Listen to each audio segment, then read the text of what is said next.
Salve, salve, camaradas! Boas-vindas para quem está sempre por aqui e para você que está chegando pela primeira vez. Boas-vindas, boas-vindas para todos e todas, de onde você estiver. Bem-vindo, bem-vinda. Hoje é um dia muito legal, muito especial, para a gente trocar ideia, bater papo com o Juliano Spaia, que já chegou na parada. E é legal demais, pessoal. Você que está chegando, turma que está sempre por aqui me acompanhando, você que está aqui assistindo e assistirá depois. Muito importante o nosso tempo hoje, porque eu estou tendo o privilégio de poder participar com o Juliano do lançamento, de um processo, de muitos lançamentos que acontecerão do livro Povo de Deus, quem são os evangélicos e por que eles importam, da geração. Olha aí, ó. Eu vou mostrar também aqui, ó, Gilvan. Mostra aí, mostra nós dois. Eu vou mostrar nós dois aí, vai. Aí, ó. Tá aqui. Incrível isso aqui. Ó, presta atenção. Vou começar primeiro lendo aqui quem é esse rapaz, para depois ele já dar a boa noite, boas-vindas aqui para você, Juliano. E daqui a pouco você fala, ó. O Juliano Spaia é mestre e doutor em antropologia pela, olha só, Universidade de Londres. Publicou, entre outros, mídias sociais no Brasil Emergente e também conectado, né? Isso. Entre abril, olha que legal isso aqui, porque isso aqui é que é bacana. Entre 2013 e 2014, o Spaia morou como pesquisador em um bairro da periferia de Salvador, onde fez amizade e conviveu diariamente com famílias evangélicas. O camarada viveu no meio dos crentes. Olha só que legal. Esse livro é um... Frequentando. E frequentando os cultos. Frequentando os cultos, é. Pegando o culto de oração, de ciclo de oração, culto de libertação, escola dominical. E por quê? Porque você está falando com... O que mais? Isso. E outra coisa que eu e uma amiga muito querida evangélica da Assembleia, a minha amiga, minha irmã Cremilda, a gente caminhava e a gente chamava isso de caminhadas com Jesus. Então a gente até inventou um evento novo. Que sensacional! Então isso é muito legal. Eu queria, enfim, dar as boas-vindas para você e que todo mundo que está chegando aí, a turma que ainda vai chegar, porque eles estão chegando, mas queria te dizer, boas-vindas e todo mundo, fique sabendo. Eu conheci esse camarada, enfim, claro, já tinha ouvido falar do livro dele. Quem falou para mim do livro dele foi Marina Silva em uma das nossas conversas. E me mostrou o livro, falou assim, olha, isso aqui é interessante, rasgou elogios, e todo mundo sabe muito bem da minha relação com Marina Silva, ouço bastante Marina Silva, e tenho para ela e por ela um baita de um respeito. E aí o que acontece? Que ela aí, merece, né? Não é? Merece. Pessoa de uma estatura, né? Não, uma grandeza impressionante. E outra coisa, ela merece a 5 quilômetros, né? De longe, de longe. E aí, segunda-feira passada, nós dois falamos assim, vamos conversar. Rapaz, nós engatamos uma resenha que começou aí, daqui a pouco, quase 2 horas de bate-papo. E aí eu falei assim, não, nós temos que dar um jeito de já lançar esse negócio segunda-feira que vem, que é hoje. Então, Juliano, boas-vindas, bem-vindo, e que seja um tempo bem bacana para a gente trocar ideia e bater papo. É isso aí. Pastor, muito obrigado. Graças a essa oportunidade, eu já tenho diálogos com um público que não é evangélico, né? A minha trajetória, eu vou falar rapidamente depois, ela é de um garoto que nasceu numa família em que a religião não fazia parte, né? Militantes de esquerda, ativistas, naqueles terríveis anos 60 e 70, né? Eu nasci, pastor, fugido da polícia, né? Eita. Então, os primeiros anos da minha vida foram na clandestinidade, no interior do Brasil. Então, a igreja nunca foi alguma coisa que fizesse parte, nenhuma igreja, nem católica, nem evangélica, nem nada, né? E por motivos que a gente vai conversar aqui durante esse bate-papo, eu vivi nesse bairro, na quebrada mesmo, assim, a última parte de Camaçari, que é um município ao norte de Salvador, né? Uma comunidade trabalhadora, principalmente associada aos hotéis, né? Ali é uma região hoteleira muito próspera, é hoje mais importante para o turismo da Bahia do que Salvador ela mesma, porque os hotéis oferecem mais segurança. Então você tem, se eu não me engano, são 9 grandes hotéis, e junto com o trabalho, com as oportunidades, veio o povo, né? Esse mesmo povo que migrou do sertão nordestino para as grandes capitais vai para onde tem emprego, né? Então, construir pista, levantar prédio, faxina, motorista, segurança, etc. Então, 18 meses de contato com um país que eu não conhecia, né? E aí o curioso disso tudo, né? Porque como é que um estudante de história, né, filho de militantes, que estudou história, né? Ou seja, não é uma disciplina distante, não conhece o próprio país. É estranho falar isso. Outro dia eu estava conversando com outra pessoa e falei assim, a gente acha que a Amazônia é exótica, né? Que, enfim, esses rincões do Brasil, mas a gente tem um conhecimento, eu acho que da periferia, e eu estou falando aí dentro da literatura antropológica, né? Que é assim, a periferia que está longe, ela é exótica e ela é legal, entendeu? Então o movimento, o rap, etc. Mas é um outro Brasil, né? É um Brasil com relações familiares diferentes, é um Brasil com valores morais diferentes, com sexualidade, com religiosidade. Então, para mim, foi ao mesmo tempo o maior presente que eu poderia ter recebido, né? Porque eu vivi, acho que os 18 meses mais intensos da minha vida, né? Tentando fazer sentido, né? Desse lugar, né? E ao mesmo tempo vivendo as dificuldades de me acostumar com esse estado, né? Que todo mundo que mora fora dessa redoma que eu moro, por exemplo, aqui, né, no centro estendido de São Paulo, desconhece. Então, vizinhos espancando as suas parceiras e não existe chamar a polícia, né? E tantas outras coisas, e crianças né, assim, a violência sexual muito gritante, a presença do crime, uma violência familiar muito viva, muito presente, ou seja, uma educação dentro de casa austera e baseada na violência. Então, virou a minha cabeça de ponta para baixo, e nesse contexto que eu acabei recebendo uma ameaça de morte. Isso não é uma grande coisa. Não foi nada dramático. Eu tento esclarecer que não foi dramático, mas fazia sentido. Quer dizer, eu estava numa quebrada, um branco, educado, exageradamente educado para o que estava ali, ou seja, a ideia de fazer doutorado era uma ideia que não era compatível com a vida das pessoas, ou seja, se muito você faz faculdade, né? Para que você quer estudar mais? Então eu era, sei lá, meio que o professor, né? Mas, como antropólogo, o meu trabalho era conversar com as pessoas, né? E um branco desconhecido que aparece do nada, sem vínculo familiar, e fica perguntando para as pessoas, quem que é? É polícia. Pois né?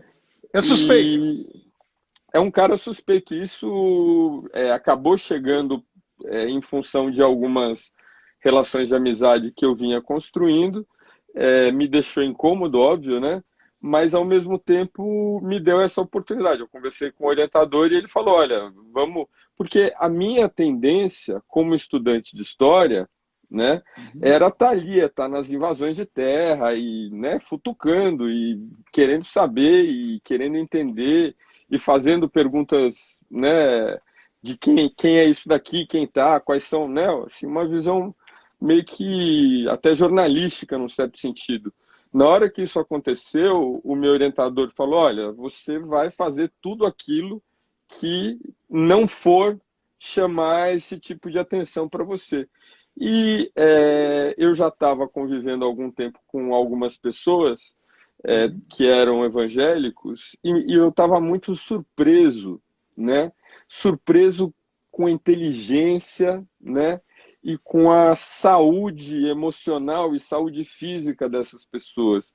E como elas conseguiam ali naquele ambiente complicado fazer algumas coisas, né? Então, violência doméstica deixava de existir, uma relação de parceria, né, entre homem e mulher, de um jeito que não existe no Brasil popular, né, onde as coisas são muito separadas. Um apreço pela educação que não era necessariamente uma coisa assim romântica, do tipo, eu vou aprender a ler. Ela era uma coisa que vinha pela intimidação, quer dizer, o parceiro o homem ou a mulher que entram numa igreja evangélica, eles estão o tempo todo com o pastor falando: abra na página tal, no versículo tal, e ele abre e ele não sabe ler, né?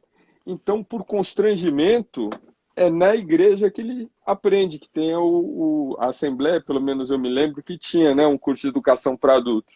E isso me proporcionou esse vislumbre, falando: caramba, a gente está aqui jogando pedra num negócio que a gente não conhece, num país tão desigual, né? O Brasil é um dos 10 países mais desiguais do mundo, né? A diferença entre ricos e pobres, e dos 10, o maior de todos. E a gente perdendo a oportunidade de estabelecer diálogos com iniciativas que têm esse poder transformador, né? Sem abrir mão do que deve ser criticado. A ideia do livro, inclusive, é permitir que esse diálogo aconteça, mas dar o mérito. É isso. Só falar uma coisa. Desculpa se eu falei demais. Não, mas de boa. Mas eu vou aqui de vez em quando dando um toque.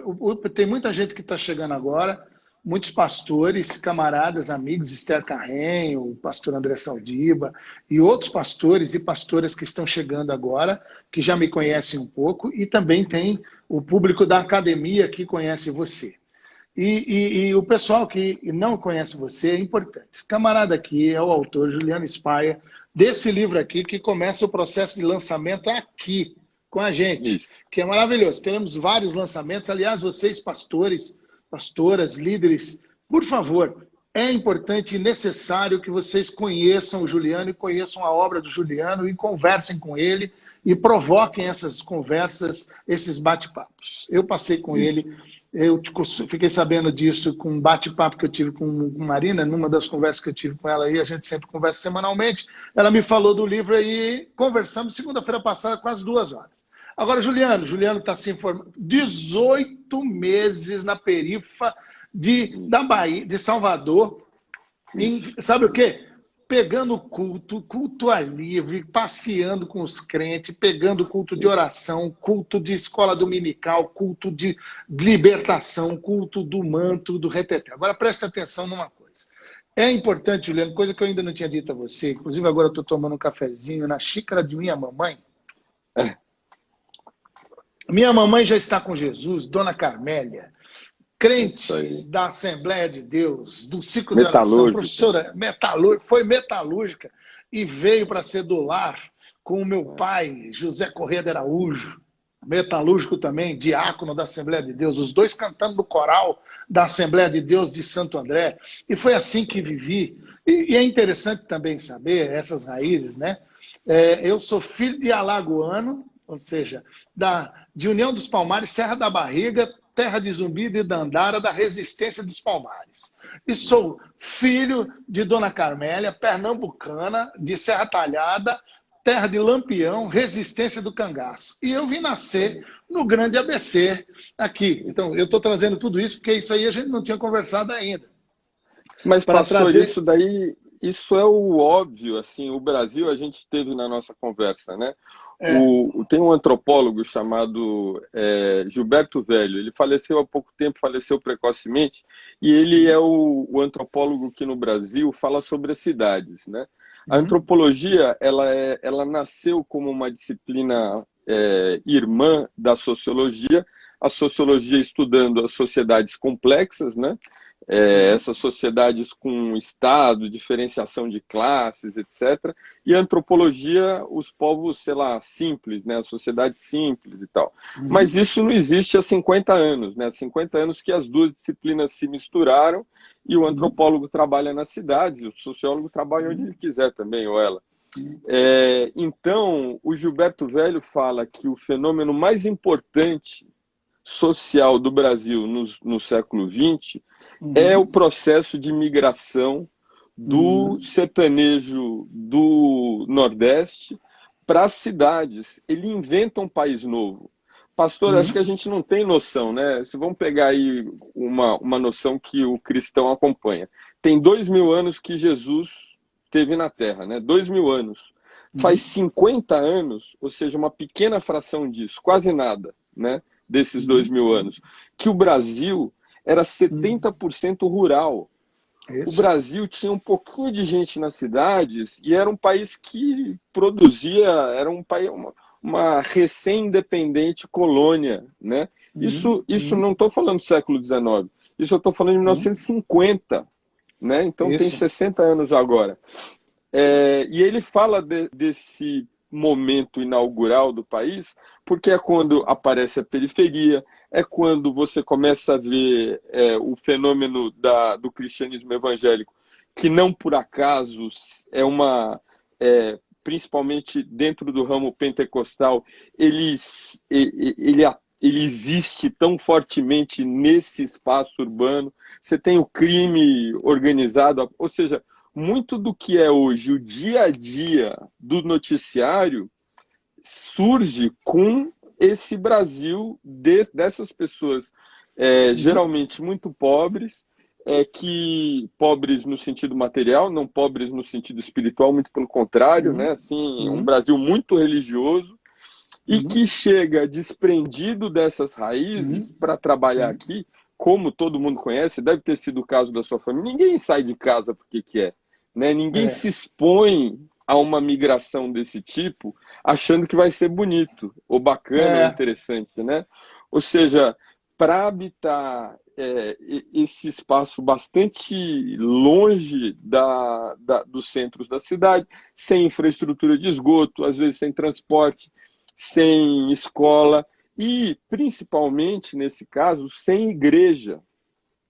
Então, você vê um Brasil cristão, católico, que quer viver a sua religiosidade e que não encontra dentro desse espaço a sua igreja ali. Então, muito do cristianismo evangélico, ele, além do fato dele ter um diálogo muito maior com a condição presente da pessoa, né, que é menos abstrata do que uma questão, sei lá, sofisticada. Imagina a missa em latim, né?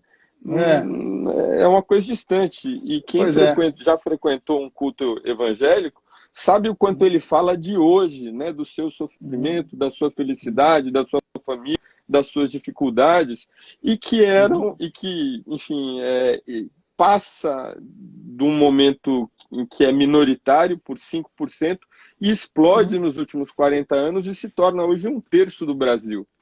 Então é um terço do Brasil que... Isso, Juliano, beleza. Agora, segura aí, que mudou rápido, né? Porque, primeiro, que é isso mesmo. A gente chega, vem, caminhando e tudo mais, somos aí estudados. Hoje, porque é interessante, pessoal, você que está acompanhando, é o seguinte, o Juliano é um camarada da academia. É um cara da academia. E que sempre viveu assim. E a partir dessa caminhada e dessa jornada, ele vai e, no seu trabalho, na sua caminhada, na sua pesquisa, passa lá os 18 meses lá com os crentes na perifa, na Assembleia de Deus. Um irmão acabou de mandar aqui uma paz do Senhor, a paz do Senhor. E não sei se Paz todo do mundo Senhor. sabe, a paz do Senhor, porque não sei se todo mundo sabe que eu também, ou seja, eu nasci na Assembleia de Deus. Quer dizer, antes de eu ser pastor batista, eu fui da Assembleia de Deus com muita alegria, que guardo isso com bastante carinho. E hoje, depois que os evangélicos cresceram do jeito que cresceram, com tanta gente, com tanto povo, com tanta gente, parece que os pesquisadores que estudaram bastante, com todo o reconhecimento do estudo, das pesquisas e das teses e mais teses sobre os evangélicos, sobre os religiosos, não é? Sobre o Estado laico, a religião, desde o Império, como era a relação com a Igreja Católica, depois como isso continuou na República, na primeira, na segunda, como é que isso foi acontecendo, os evangélicos sempre na minoria, e agora os evangélicos eles ascendem de uma forma absurda, com quase mais de 30% da população. Só que tem uma coisa que é importante. Eu aprendi e percebi isso desde cedo, porque foi com o meu pai metalúrgico da Assembleia de Deus que eu me formei em Direito. E que me formei em Direito antes de qualquer outra perspectiva de teologia ou qualquer outra coisa. Todas as minhas leituras, que são as minhas leituras, que eu tenho um amigo chamado Jorge Camargo, a gente faz sempre uma live, a gente brinca dos potinhos. E quais são os potinhos? Os potinhos são as nossas leituras de filosofia, literatura, de poema, poesia. E a gente, quando vê, a gente fica batendo papo, porque a gente não precisa ficar se ensaiando para puxar os potinhos daqui e de lá para a gente fazer as nossas lives e as nossas conversas. Isso tudo aconteceu dentro de um ambiente de gente assim, de dois metalúrgicos, de gente da Assembleia de Deus. E foi ali que eu aprendi desde cedo, que as igrejas da periferia, as igrejas das comunidades, se bem que eu sempre fui da sede, mas as melhores igrejas eram as das periferias. Tem esse negócio de Assembleia de Deus, tem a sede e tem as das perifas. As melhores, as mais fervorosas eram as da periferia, mas elas sempre revelavam, e não só essas, mas a maioria das igrejas você percebe isso, que a pessoa tem senso de acolhimento, senso de segurança, senso de pertencimento, senso de missão. É isso que elas têm. E é ali dentro desse contexto que elas sempre vi isso, sempre observei isso, com a devida crítica, que daqui a pouco nós vamos chegar nisso aí. Nós vamos chegar nisso lá. Agora, você, quando chega lá, você começa a observar essa beleza dessas comunidades vivas, mas que têm uma pujança incrível, uma beleza de poder fazer com que as pessoas que estão ali, os filhos, os agregados, eles cresçam, eles vençam na vida. Fala um pouco sobre isso, porque é seu livro, né? É o seu livro que vai provocando isso. Então, primeiro eu queria dizer que por mais que eu tenha uma admiração amorosa por algumas dessas pessoas, assim, são algumas das pessoas mais inteligentes que eu conheci e me tornei parte da família deles e eles da minha. Mas isso não quer dizer que eu criei o mesmo vínculo com todas as pessoas da igreja. Existem pessoas que, como essas, eu admiro muito, existem pessoas que eu respeito e existem pessoas que eu não, né, como em qualquer ambiente da sociedade. Então, a questão da prosperidade é uma coisa que, de fato, enquanto fenômeno social, me interessa. Né? Me interessa as consequências dessa disciplina que o convívio dentro da igreja acaba se desdobrando para a vida da pessoa e que leva a várias prosperidades. Né? A gente fala em prosperidade, geralmente a gente pensa em dinheiro, mas a gente está falando de prosperidade principalmente educacional, que é o que sociologicamente leva a essa transição para uma classe média, né? Ou seja, essa mobilidade social de classe média. Mas não dentro o bonito desse convívio, né, é que ele nunca, apesar dele ter tido essas pessoas que são amigas e que a gente mantém até hoje, ele nunca foi um deslumbramento. Eu não acho que é um deslumbramento. Não era assim uma coisa, nossa, que coisa incrível, todo mundo é o máximo, né? Não, assim, ó, tem pessoas aqui que eu francamente não admiro, por N motivos de pessoais, enfim, algumas posições políticas, etc. Tem pessoas que eu admiro de uma forma moderada, né? Pessoas que viveram situações muito traumáticas, como a gente, né? Vocês que conhecem melhor do que eu, a quantidade de pessoas que eu vou dar dois exemplos, né? Assim, um deles da Assembleia de Deus, um rapaz que provavelmente foi o resultado de um estupro numa cidade no interior da Bahia. Nunca teve pai, a mãe alcoólatra. Ele foi trabalhar na feira aos 6, aos 13 era cobrador de ônibus no interior da Bahia, se jogou no mundão, tinha filho aí por todo lado do Brasil, era dependente de cocaína num determinado momento nessa localidade, e ele, enfim, isso é um relato comum, né, que a gente escuta nas igrejas. E numa hora ele falou, gente, eu preciso colocar os meus pés no chão. Então esse não é uma pessoa que eu admire profunda, que eu tenha criado um vínculo de amizade, mas que eu vejo a beleza dessa oportunidade, né? Assim, dele ter se tornado um bom pai, construído uma casa, os filhos dele vão para a escola, ele trouxe os filhos dos outros casamentos para ele cuidar. Então isso é admirável, apesar de não ser uma relação íntima, né? E outras pessoas que, na minha opinião, levavam para a igreja, e eu estou me referindo aqui mais especificamente à Assembleia de Deus, um aspecto muito consumista e emulador assim, de consumo, uma coisa assim que dentro da própria igreja criava ruído, porque assim, enfim, a gente está falando de um bairro periférico, né? Então a Assembleia de Deus que eu frequentava no domingo era só carro na porta, sabe? Assim, todo mundo com aquelas roupas caras e um determinado desconforto por parte de uma parte da congregação que dizia as pessoas estão com vergonha de entrar aqui dentro, que ninguém se sente com roupa para entrar na igreja. Você fica... Enfim, eu estou só esclarecendo isso, que ao mesmo tempo que é uma descoberta relacionada a algumas pessoas e que que não abre mão de um olhar crítico quando eu acho que ele faz sentido, né? Ótimo, porque agora já dá aquela virada, nós estamos caminhando bem, ou seja, é óbvio que quem lê seu livro percebe que você não está sob o efeito de um deslumbramento hipnótico. Você não ficou hipnotizado, você não entrou em transe e de repente, de repente começou a ver anjo em tudo que é lugar. Na verdade, em todos os lugares existem anjos e demônios, e entre os evangélicos quem é que não sabe que eles existem? Então, isso que é interessante.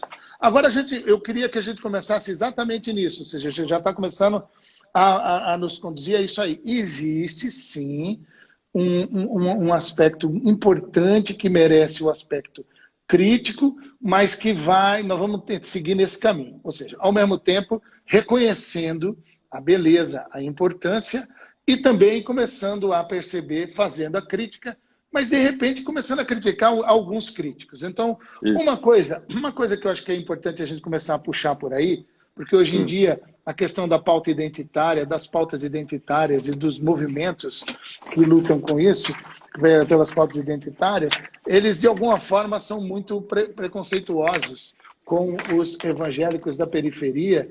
E eu acho que existe aí uma coisa. Recentemente o senhor presidente disse que quis fazer colar o papo da cristofobia, e entre algumas falas que fiz e entrevistas que dei, eu disse que é impossível chamar que tem cristofobia no Brasil é desrespeitar, inclusive, a ação evangelística e missionária no mundo, onde de fato existe cristofobia séria, em países sérios. No Brasil não tem cristofobia, mas ao mesmo tempo eu fui capaz de dizer rapidinho o seguinte, mas o que existe muito é muito preconceito, muita ignorância e muita generalização de boa parte da esquerda Intelectualizada. intelectualizada, acadêmica, porque o pessoal da esquerda que tem o pé no barro e que está na periferia, eles não têm essa mesma visão e, pelo contrário, eles também estão no culto, porque eles pegam o culto lá para poder receber oração, para continuar fazendo as lutas deles. Agora, é o seguinte, o pastor Marco Davi tem um livro já de muitos anos que ele escreveu, deixando claro que a igreja evangélica é a religião mais negra do Brasil. Exatamente. E é um capítulo, é a parte 5 do seu livro. Que eu estou fazendo uns spoilers aqui, acho que dá para fazer isso, é só provocação, né? Mas assim, que é exatamente isso. Então existe aí, de fato, fala um pouco sobre isso e também fala, por favor, já entra e já emenda esse negócio da questão da ignorância com relação a ser a religião mais negra do Brasil, ignorância no que diz respeito ao serviço com o pessoal das penitenciárias e das prisões e das cadeias, e engata aí, se quiser, já a ignorância da esquerda, rapaz, o preconceito que a esquerda tem com os evangélicos, que, aliás, é razão de perder, de já ter perdido bastante eleição e de capaz de perder mais. Vamos lá. Isso. Bom, primeira coisa, eu queria esclarecer para vocês todos, como o pastor já sabe, que esse livro não é o resultado de uma pesquisa original, né? Esse livro é resultado, o livro da minha pesquisa é esse outro daqui, é um livro sobre mídias sociais. Eu trabalhei, eu estudei por que o Brasil popular se apaixonou pela internet e de certa forma, financiou a própria inclusão digital. A questão dos evangélicos foi, em parte, o desdobramento dessa situação, dessa ameaça, dessa questão difícil, com um encontro com pessoas que me surpreenderam muito e não coincidentemente, eu ia dizer coincidentemente, mas não coincidentemente eram evangélicos. Eu vou dar um exemplo disso, né? Quem conhece o Brasil popular entende que eu estou falando de um Brasil popular tradicional, né? Assim, que você não, o homem adulto não fala com uma mulher adulta, sabe? Em espaços públicos. E isso eu falo nesse momento, eu sinto até um certo comprimento, porque parece uma coisa, pelo menos no fundo de tela que eu imagino, uma coisa, sei lá, de outro século, uma coisa medieval. Mas no lugar onde eu vivi, se eu estivesse falando com uma outra mulher adulta, isso fatalmente virava fofoca e alguém ia... Porque a fofoca é pensada, inclusive, antropologicamente, como uma maneira de você construir ou destruir a respeitabilidade das pessoas. O que acontece? É um mecanismo social, é muito estudado. A fofoca é um tema antropológico importante. Mas os crentes não tinham esse problema. Então, várias das minhas melhores relações, ou seja, das pessoas que mais me ensinaram, eram mulheres evangélicas que não tinham esse problema.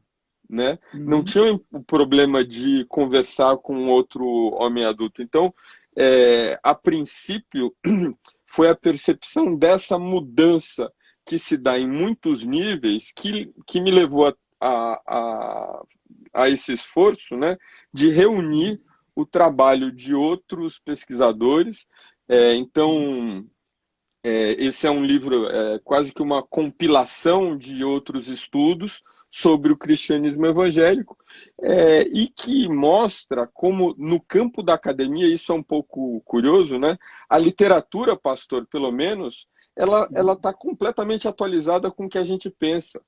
Né? Ou seja, que o cristianismo evangélico tem essas consequências na penitenciária, tem essa relação com a tradição afrodescendente, todas essas mudanças interessantes em termos da perspectiva educacional, que eu gostaria de falar depois. Mas, enfim, o meu primeiro ponto é, esse livro, eu achava que ele fosse ser mais mal recebido pelo meu entorno, mas ele está sendo surpreendentemente bem recebido. Talvez por isso, talvez por ele não é um livro opinativo, não é um ensaio sobre o que eu acho sobre o cristianismo evangélico, é uma coleção de resultados científicos e você quer brigar com a pessoa que pesquisou, você vai lá e lê e fala com ela, escreve um artigo e diz que não. Uhum. Então, primeiro esclarecimento esse, não é uma pesquisa minha, apesar da minha experiência como pesquisador durante 18 meses ali, ter sido fundamental para o estabelecimento de uma sensibilidade em relação a esse assunto.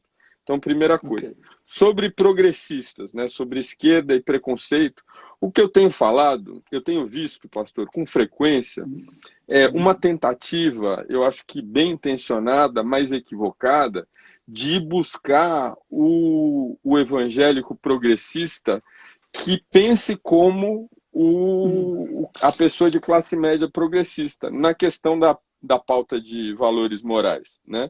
na questão das identidades.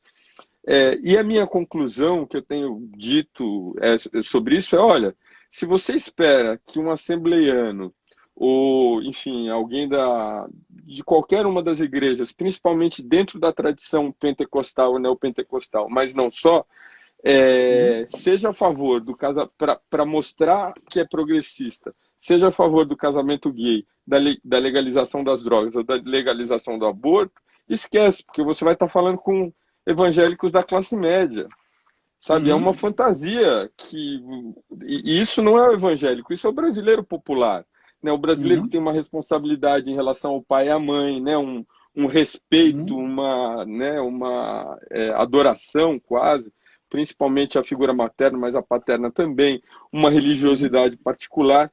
Então, eu tenho a impressão que um dos argumentos importantes nisso é dizer, olha, você tem o crente que é o crente do Brasil popular, que não se vê identificado com essas questões morais, mas que pode sim ter, e tem muitas vezes, um interesse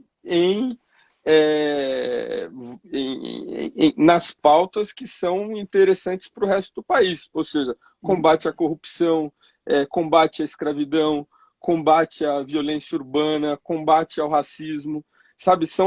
E daí eu pergunto a esses colegas, você prefere o quê, né? Você prefere conversar com um evangélico de classe média que frequentou a USP, etc., e que, né, num certo, ou qualquer outra universidade, e acabou por osmose dialogando com essas questões, ou você quer falar com 60 milhões de pessoas que não foram à universidade e que são seres humanos inteligentes e ativos e que podem não concordar com você em relação a esses temas, mas, ao mesmo tempo, serem sensíveis e interessados em que o Brasil prospere nessas pautas sociais, né? Então, isso sobre o tema da crítica à maneira, segundo o pastor Davi Lago, infantil como intelectuais de esquerda lidam com o evangélico, né?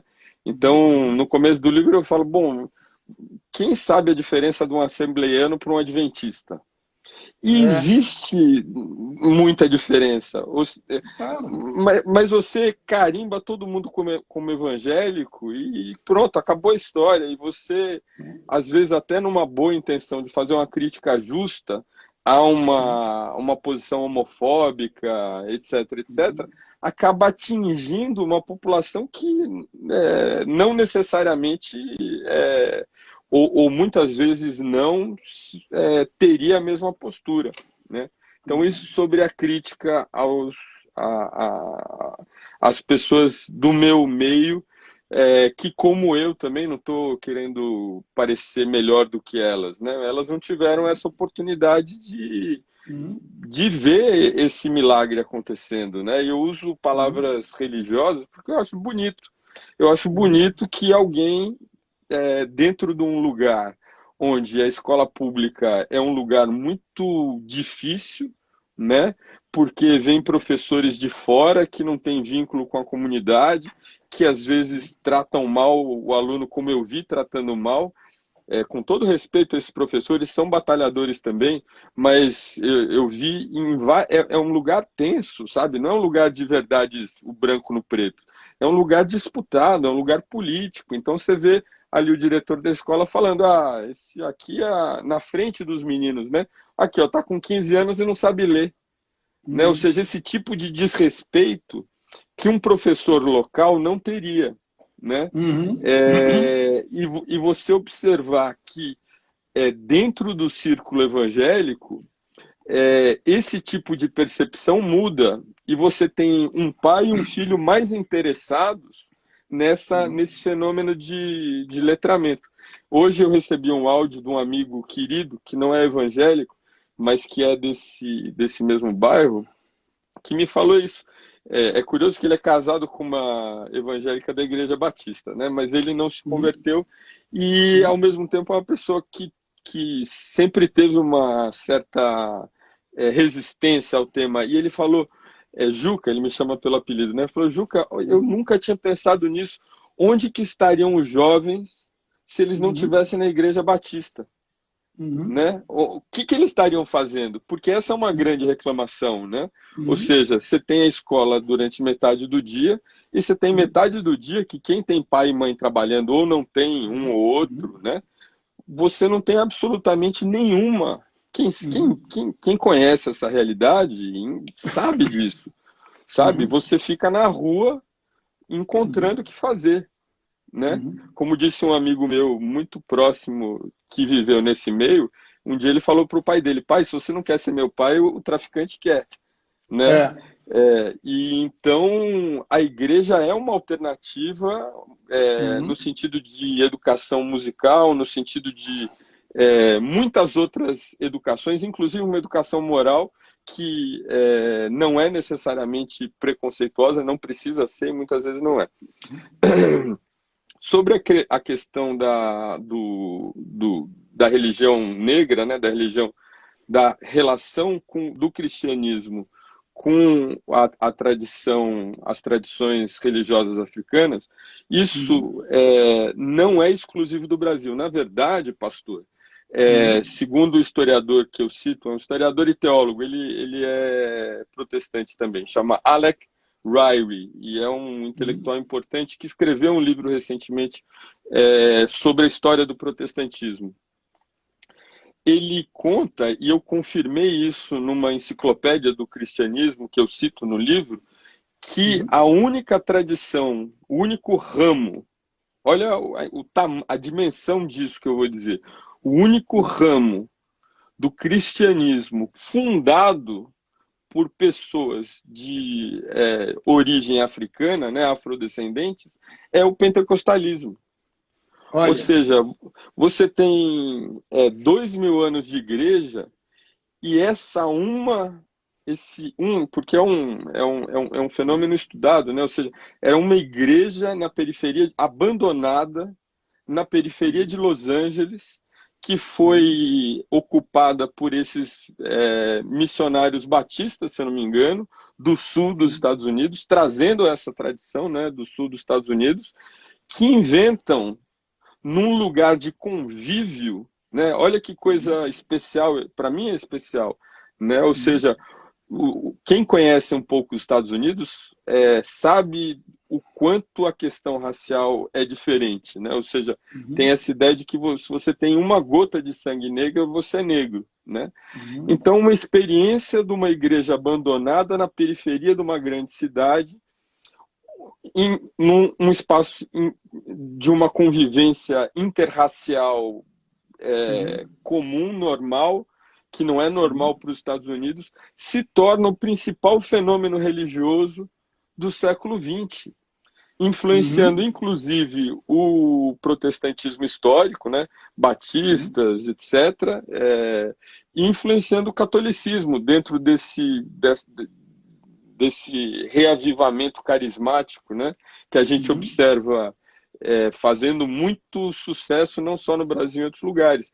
E o professor Ryrie fala sobre a importância dessa tradição que, ao mesmo tempo, é muito sensual no sentido da experiência fundamental protestante do sujeito com Deus, via Bíblia, entendeu? Ou seja, uma experiência que não é intelectualizada. Né? E aí o elemento formador do protestantismo, a história da dança, a história do Espírito Santo, do choro, que eu sempre me comoveu muito, né? Eu chegava na Assembleia de Deus, ela abria a porta, eu acho que era 7, né? As pessoas começavam a entrar, ajoelhavam ali, colocavam o cotovelo e começavam a conversa, e daí de repente tinha assim metade da igreja chorando de uma maneira emocionante, sabe? E isso está muito ligado a tradições populares e de origem afro, né? Ou seja, a dança, o canto, esses contextos de relação com a espiritualidade que não são dessa sofisticação abstrata, né? Assim, um dos principais teóricos do cristianismo dentro da antropologia, ele fala que o pentecostalismo é uma religião criada no ambiente popular, falando a língua popular para o mundo popular, né? Ou seja, e é o que eu vi ali na Assembleia de Deus, principalmente. É uma experiência, assim, do ponto de vista da vivência ali, muito mais interessante do que a televisão, né? Assim, eu peço desculpa aos pastores que estão assistindo por eu fazer essa observação meio herege em relação... Eu não estou desmerecendo o aspecto religioso, mas é que para mim foi muito surpreendente o quanto era interessante, sabe? As contações de história, os pregadores, o quanto eles diziam, né? Você liga o Jornal Nacional, ele está falando sobre qualquer coisa. Na igreja eles estão falando sobre o ali, né? Aquele momento. Sobre a história e o que aconteceu durante o dia, o que aconteceu durante a semana e contando a história. Isso é incrível. Você não faz ideia com o livro e com suas falas o quanto você está contribuindo. Você sabe que um dos livros interessantes de um místico importantíssimo que é estudado e que de quando de vez esse livro volta, que é A Nuvem do Não Saber, um místico anônimo em inglês, que traz exatamente essa concepção, essa compreensão de que Deus não se encontra por capacidades de intelectuais, etc. E não sejam ligeiros e rápidos a de repente entender que isso significa um abandonar o pensar e o raciocinar. Absolutamente. É um outro caminho, é um caminho de um encontro carismático, místico. Agora, deixa eu te contar um negócio luterano, ou seja, o Alec Ryrie, esse historiador teólogo, ele fala, e é a escolha que eu tive, porque primeiro, né, ninguém sabe, ou muita gente não sabe o que quer dizer evangélico, então usa de uma forma... E é um termo difícil de não usar, porque é o termo que o evangélico usa para si. Mas quando o evangélico usa para si, ele entende todas as multiplicidades de significado daquele termo, né? Que ele pode ser o evangélico em relação à grande comunidade, pode ser evangélico em relação à congregação dele, pode ser evangélico em relação às várias igrejas que pertencem à igreja dele, ou seja, tem muitas coisas ali, e não necessariamente concordar com as lideranças, mesmo com o pastor, né? Ou seja, tem muita discordância ali dentro. Mas, para quem olha de fora, é um termo generalizado ao extremo que provoca muito problema, né? Assim, quando você fala mal, às vezes justamente de uma postura ou de um evento ou de uma situação, e daí você usa evangélico como xingamento, né? Em vez de você falar, não, a Xingamento. pessoa ali é um criminoso, a pessoa ali é corrupta, a pessoa ali é homofóbica, não, a pessoa é evangélica, né? Isso daí, isso é importante. Deixa eu só Não, te eu só falar, ia só um completar que minutinho. Completa. o Alec Ryrie, para eu não contar a história do protestantismo, que não tem livro para isso, não era interesse. Esse é um livro sobre o cristianismo evangélico contemporâneo no Brasil. Ponto. Esse é o assunto. Então, eu salto toda a história do protestantismo usando a solução que o Alec Ryrie dá, dizendo que o protestantismo é a experiência do reenamoramento do homem, da pessoa com Deus, entendeu? Então, como que de tempos em tempos, isso é a história do protestantismo, né? De tempos em tempos, a própria igreja se rebela contra um excesso de intelectualismo que eventualmente se constrói dentro das tradições e fala, não é isso que eu quero viver essa história, né? Essa é uma história viva de um amor que a pessoa vive com o divino, com o Espírito Santo, com Deus, etc. Desculpa, eu falei demais. Não, mas eu só estou querendo te falar o seguinte, que no Instagram, daqui a pouco cai, porque eles têm aí 40, 50 minutos, 55 minutos e eles derrubam. Então, eu só estou preocupado com isso, porque por isso que de quando em vez eu te dou aí umas interrompidas. Mas nós estamos indo já nós estamos indo mais para o final agora. Você falou reenamoramento, que é bonito um negócio desse. Para os pentecostais tem a ver com reavivamento. Isso tem a ver com os grandes grupos e movimentos de reavivamento através da história e tudo mais. E que, enfim, vem desde os metodistas e reavivamento. Então, isso é uma expressão muito cara e muito clara para o pentecostal. Então, esse reavivamento. Agora, uma coisa, então, outros dois caras que são importantes para no Brasil, que é o Marco Davi, que fala sobre... Ele tem um livro sobre a religião mais negra do Brasil. E o outro eu cito camarada... aqui, eu acredito ele quando eu falo isso. Isso mesmo. E aqui só lembrando... E o Gedeon Alencar, que é um camarada que tem um trabalho fantástico. Que depois Não, mas eu vou te passar o contato. Que é um camarada que faz um estudo fantástico sobre... um camarada amigo meu que também faz um estudo fantástico sobre os pentecostais. Agora, o que eu queria agora para a gente poder ir indo para provocar um pouco mais. Você chegou a tocar nisso, você raspou, mas agora eu quero falar. Existe uma diferença que também a gente precisa considerar, que são exatamente essa coisa de relação de poder na política com os pastores, os grandes líderes, que têm os seus rebanhos, os irmãos, as ovelhas, mas eles usam isso como cacife político para, de alguma forma, ter os seus acessos aos palácios e ao poder. Esses camaradas que têm e que ficam se eternizando no poder, que ficam passando as igrejas para os seus filhos, para os seus netos, eles têm ali a sua relação, que é essa que está trazendo bastante dificuldade para a gente no Brasil hoje. Ou seja, esses aí são aqueles que a gente poderia chamar e dizer o seguinte, se tivesse que fazer um recorte, esses caras são os terrivelmente evangélicos. Na minha opinião. Esses caras são os terrivelmente evangélicos, na minha opinião, eles são os perigosamente evangélicos e que estão usando não só o nome de Deus em vão, mas o nome dos evangélicos em vão. Então isso eu acho que é uma coisa. O nome de Deus em vão, o nome dos evangélicos em vão, são os terrivelmente evangélicos, perigosamente evangélicos, que é a nata, que são os chamados donos da igreja, que para os evangélicos que estão ali cantando, têm o seu espaço de acolhimento, de segurança, de pertencimento e de missão, e estão vivendo com a graça de Deus, com uma experiência com o Deus, que esses caras não conseguem impedir que eles tenham essa experiência com Deus. Ponto. Agora, é importante entender que a pauta moral ela é muito séria e muito cara para todos os evangélicos, cada um do seu jeito, cada um na sua medida. Mas é incrível quando o próprio pai ele tem, e aí as reações são as mais variadas, e as mais difíceis. Quando o pai descobre que a filha, aí eu estou falando do evangélico, estou usando a pauta moral que nós citamos aqui, né? Que seja aborto, nós estamos falando de liberação da droga, principalmente a maconha, e estamos falando também do Casamento religioso gay. casamento religioso gay.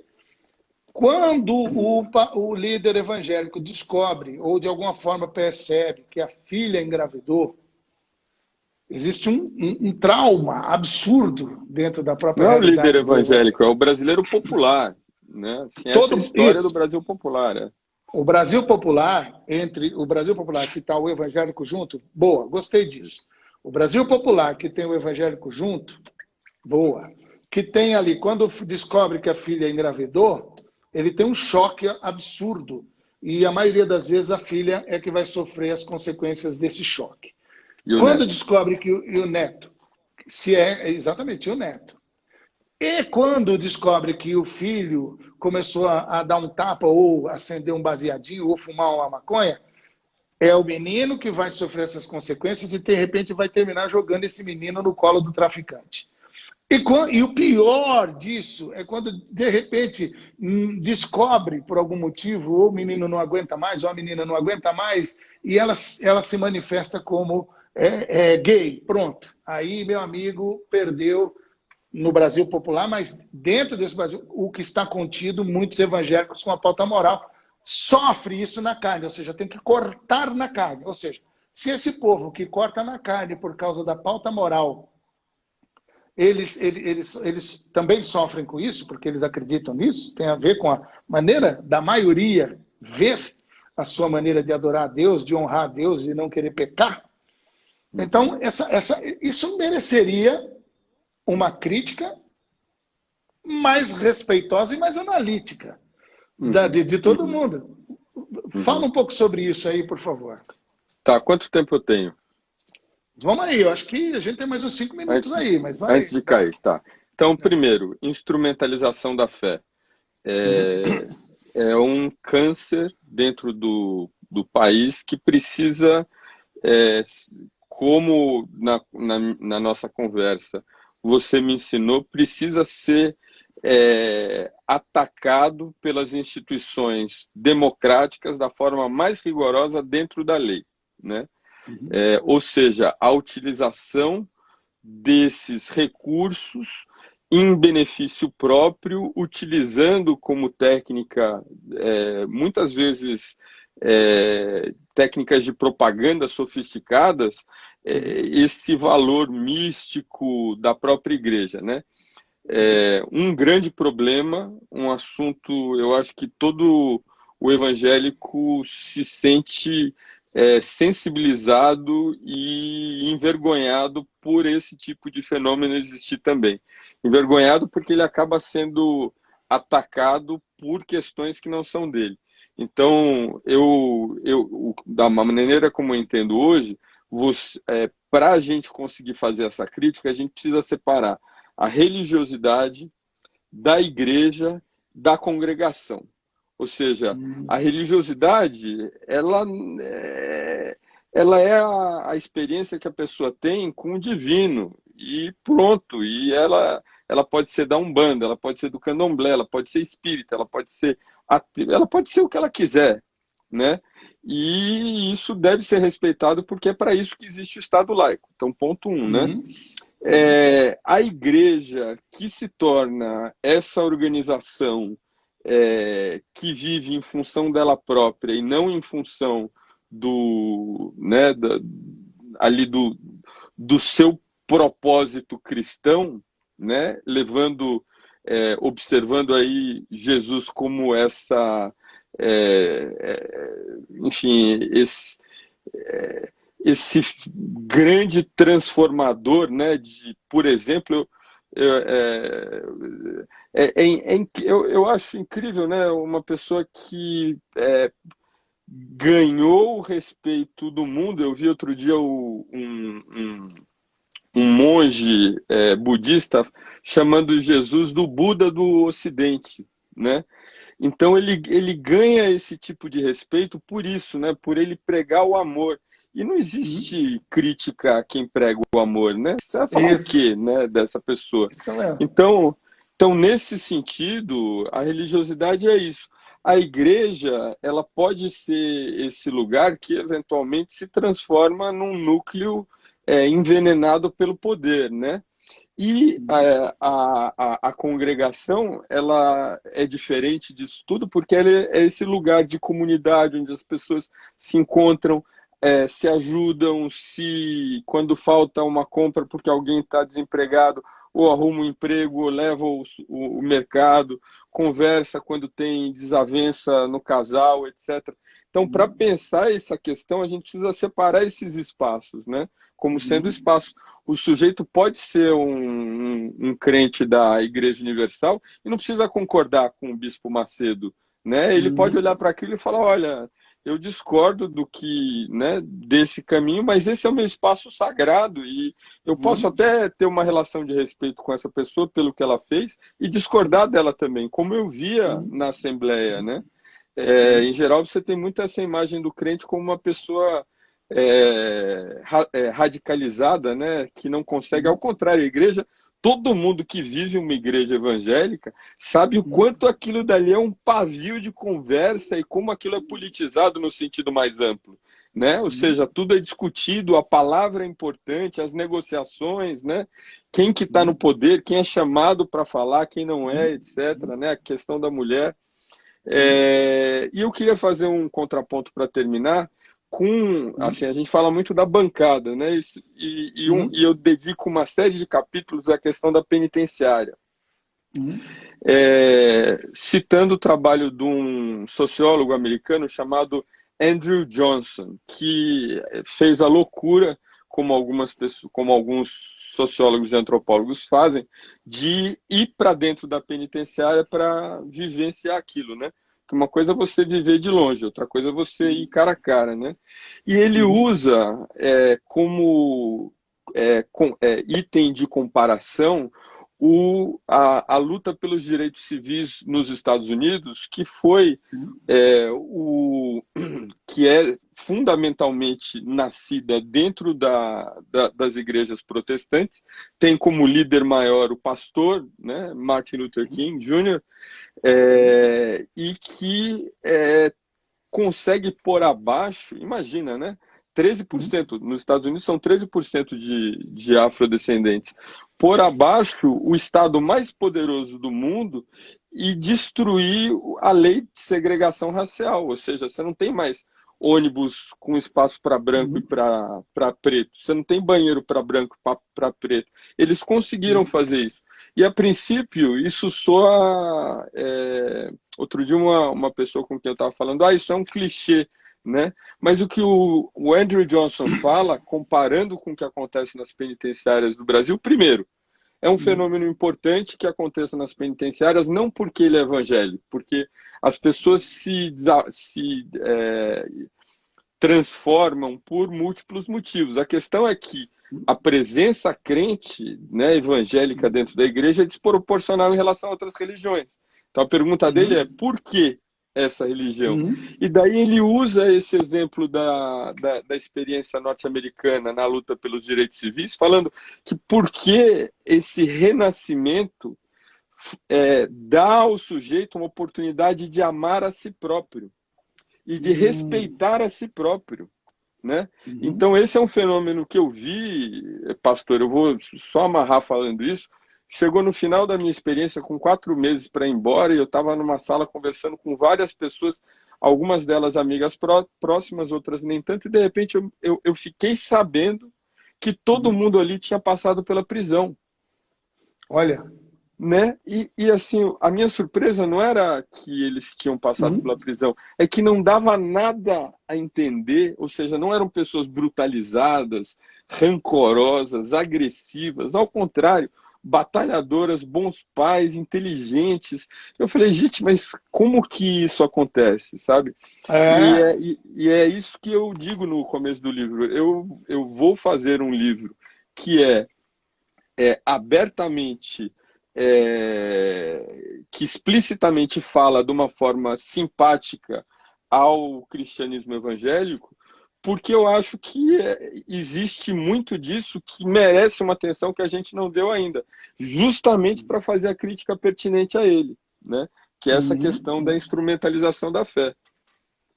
Perfeito. E olha, é bacana essa amarrada que você deu. Porque, Juliano, é o seguinte, para poder falar tem que conhecer.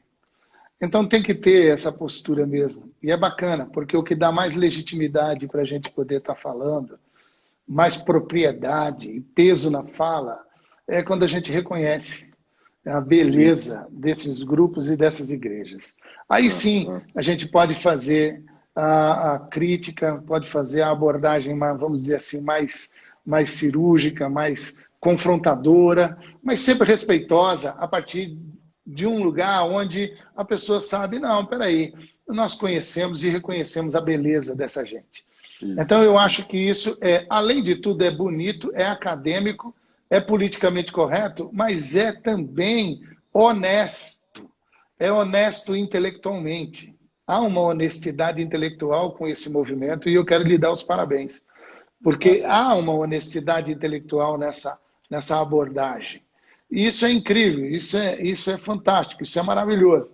Mas também existe nisso tudo, de verdade, uma prestação de serviço na resistência a esses que estão usando de maneira indevida e manipulando esses líderes que são os líderes, e que são os líderes que acham que manipulam o povo, que acham que controlam completamente e totalmente o povo. Então, eu acho que nós, em outras palavras, diz assim, que nós precisamos deixar de ser tolo, de parar de ficar jogando esse povo nas mãos dessa gente que é uma gente mal intencionada. A gente tem que, de alguma forma, parar de querer lacrar contra os evangélicos e contra as igrejas evangélicas, parar de querer de chamar todo mundo de tolo, de tosco, de imbecil, de manipulado, de gado, e prestar bastante atenção nisso. Ou de mercador da fé, né? Isso. Quando, na verdade, joga todo mundo dentro, pega aquela historinha que nós já falamos e todo mundo fala, pega o bebê, não tem a capacidade de poder dar um banho no bebê e na hora de jogar fora só água suja. Mas não, joga a água fora com o bebê junto. Então, essa é uma coisa extraordinária que você está prestando um baita no serviço. Pessoal, está aqui, ó, 18 meses, esse camarada lá junto com os crentes, pegando o culto, fazendo rolê com crente na rua, para poder fazer jornada de bate-papo lá na perifa, e aqui a alegria e o privilégio de poder ter iniciar o processo de vários lançamentos do livro Povo de Deus, Quem são os Evangélicos, porque eles importam, da editora Geração. E é o Juliano Speyer, que eu gosto de falar Speyer, que também está aqui com esse livro aqui para que você possa comprar, que você possa ler, você possa bater papo. E aqui eu não indico somente para os pastores, não. Eu indico para os pastores progressistas, para poder fazer uma leitura crítica, que o Juliano vai querer ouvir você, pode ter certeza. Podemos marcar, né, Juliano, um papo com alguns pastores progressistas, eu, você e eles, para a gente... Claro. Não é não? Claro. Mas você... Eu adoraria. Não é? Vamos fazer uma parada também para poder fazer uma... E você que é pastor, que não é progressista, a maioria, se você conhece algum pastor, alguma pastora, algum líder que acha que o Levisão é comunista e etc., não precisa falar que fui eu que dei a dica. Compra o livro e dá de presente. Não diz que fui eu. Ele vai curtir, ele vai gostar. Principalmente a turma que diz que eu sou comunista, que eu sou um perigo para a igreja evangélica, que eu sou um comunista terrível, perigoso. Então você também pode fazer isso. E todos uma nós dupla vamos batalha, estar... né, pastor? É curioso. Eu Total. ouvi isso, por exemplo, da Benedita da Silva, né, falando, e eu vou para o PT, eu falo que as pessoas têm o direito, que a igreja, eu vou para a igreja, eu falo que o PT... Enfim, e como ela, muitas pessoas, né, assim, que tentam nessa batalha falar assim, olha, temos muitas coisas em comum a fazer, né? E vamos buscar o que a gente tem em comum e deixar dessa, sei lá, as nossas diferenças, negociar as diferenças, né? É lógico. E outra coisa, também tem uma indicação também, hein?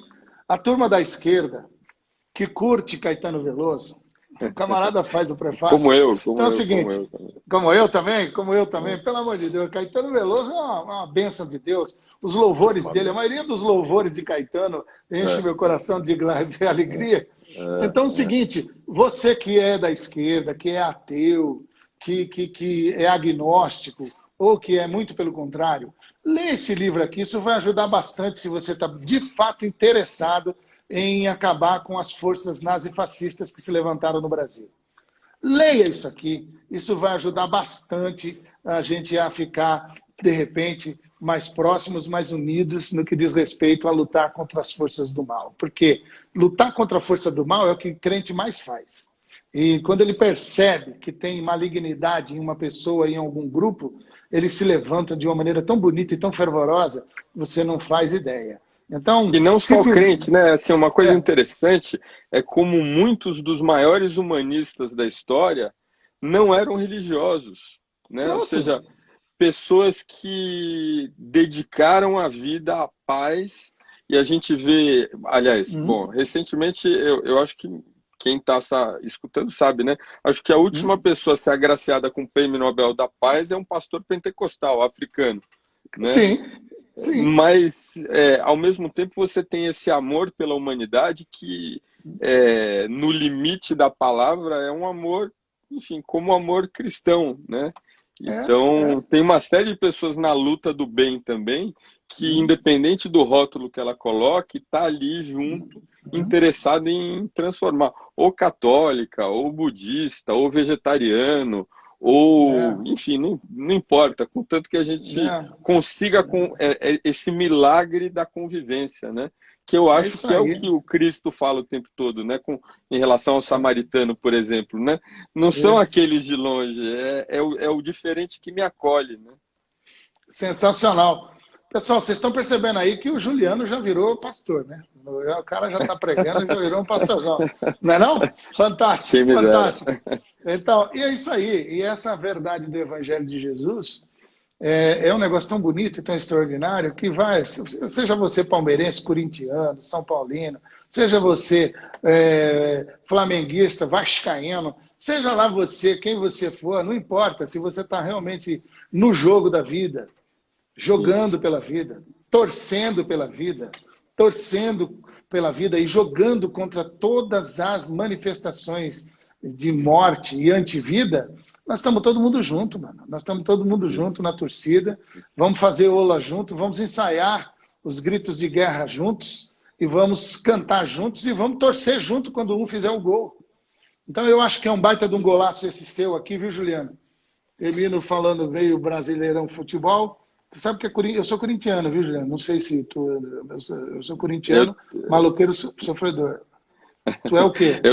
eu sou um grande admirador dos corintianos. Eu, infelizmente, sou São Hum. Paulino nesse momento, né? Assim, Bom, mas nós é, estamos bem. Nós estamos nós, bem. Os nossos times derrubaram os caras que estavam em primeiro lugar. O Corinthians deu um sacode no Internacional e o São aham. Paulo deu um sacode no Flamengo. Parabéns, É, parabéns. enfim, eu gostaria que esse sacode fosse de longo prazo, não assim, amores de verão, né? É isso aí, eu Enfim, também gostaria muito que fosse mais demorado. Mas é. parabéns, ó, que esse livro seja estudado, lido e você marcou um golaço escrevendo isso aqui.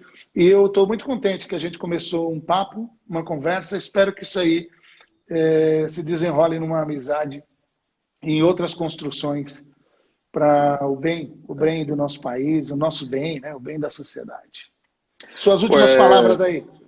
tá, eu agradeço muito esses elogios, e eu não me envaideço. Esse livro ele é o resultado da inspiração, como eu disse, desses vários amigos, alguns deles que eu acredito porque me ensinaram, né? Me ensinaram pelo exemplo, que é mais importante, né?